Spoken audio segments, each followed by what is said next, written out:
Hi, I'm Bob Tabor with www.learnvisualstudio.net, and this is the solution video to the Laborious Layout Challenge.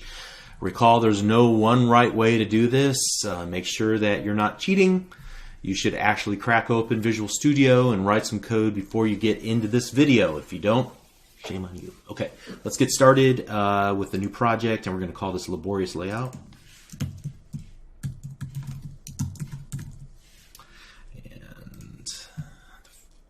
Let's take a look at the image while that's getting set up here.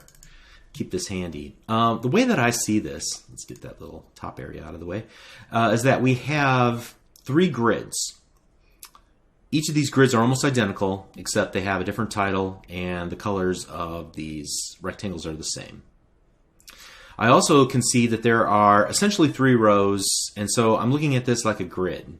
And yet they're arrayed with some respect to some stacking. So I'm going to enclose the entire area with a stack panel and create a grid, get it to look right, and then copy and paste it twice and change up the colors in the title, and we should be done. Add some margins between each of the grids, and then we should be done. Okay, so let's get started and open up mainpage.xaml. Here again, my recommendation would be to use this 13.3 inch desktop. Let's change that to 100 so we can at least see it. Move this over here to the right. All right. So the first thing I'm going to do is start with a stack panel, like I said. And inside that, we're going to create a grid. And if you recall, the grid had 3 rows and 2 columns. So let's go grid.row definitions. And then below that I'll do grid.column definitions. All right, and in the row definitions, let's go row definition, copy and paste that twice. So we have 3 rows, and then we're going to create 2 column definitions. One of the requirements was that the width of this only be 500. So let's go ahead and set that. I'm going to leave the row definition set to their default value of auto. I'm not going to set that. But the column definitions, we didn't really talk about this, but I'm going to set them equal to 1 and 2 star sizings. Like so.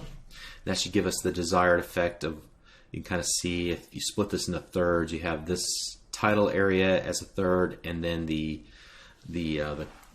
content area as 2/3. Okay. All right. Next up, let's go ahead and start adding the text blocks. There's going to be 2 of them. The one is going to be for the title. So we'll go title 1, and we know the font size, and that's going to be 24 equals 24, and it's going to be in the first column and the first row, so we'll just leave the defaults there. Here in the second text block, however, we're going to grab some lorem ipsum text. We just need that first paragraph. Let's copy that, go back to our project, I'll paste it in right there. And this needs to be in grid. Yeah, I'm outside the boundary here. Sorry about that. Let me grab both of these guys and put them inside the grid. When you're fighting IntelliSense, in other words, when IntelliSense is not giving you what you think, you may not be in the right place. I've learned that the hard way. So grid.row equals 1 and grid.column equals 1. Great. All right, next up, stack panel. So this is going to be that little area below it. Do we need that?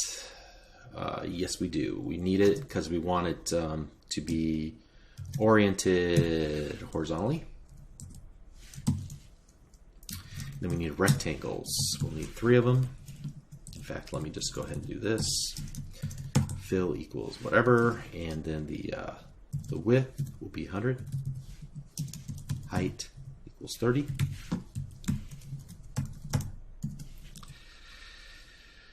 Okay. And the stack panel will be in grid.row to grid.column 1. All right, let's see what we have so far.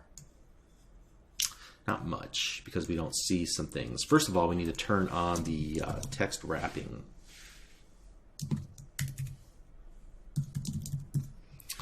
Equals wrap. And then let's set the fills on this one, this first one, to green, black, and I believe red. All right, I know I have some margin issues, but I think we're on the right path there. Let's see what margin issues we have.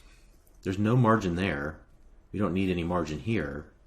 So the only margin's really along the left-hand side, which looks to be about 20, and then the amount of space between the end of one of these grids and the beginning of the other one.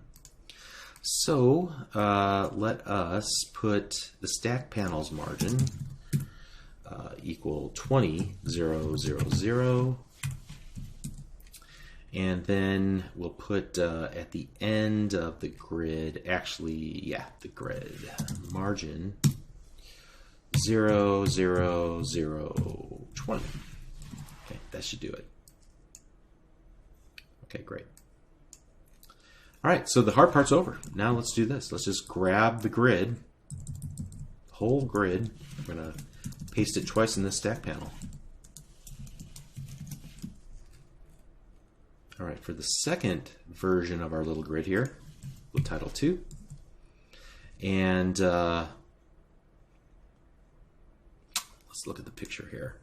Red, black, blue. Red, black, blue.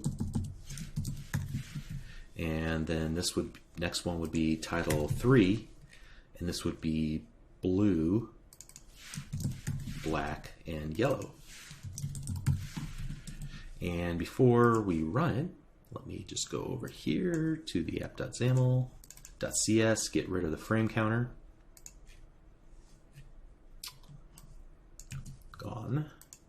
And let's run it. See how close we got here. Okay, almost right. You see the issue here? We are centered, and I want to be left aligned, so let's fix that. And I often say that when you write code, it's more like molding clay than chiseling stone. So don't be afraid to mold and shape your applications into place. Work on them, run them, study them, change them, and repeat the process. So here we want to do the horizontal alignment equals left, and that should fix that issue. Let's see. Yeah. I think that's the solution. It runs off to the bottom of the screen. We'll fix that someday with a whole different control. That'll give us a scroll bar. But that's a solution. That's one solution. Hopefully you got it or got some version of this. And if not, come back to it tomorrow. So that's it. Now let's move on. I think you're ready for what comes next. We'll see you in the next lesson. Thank you.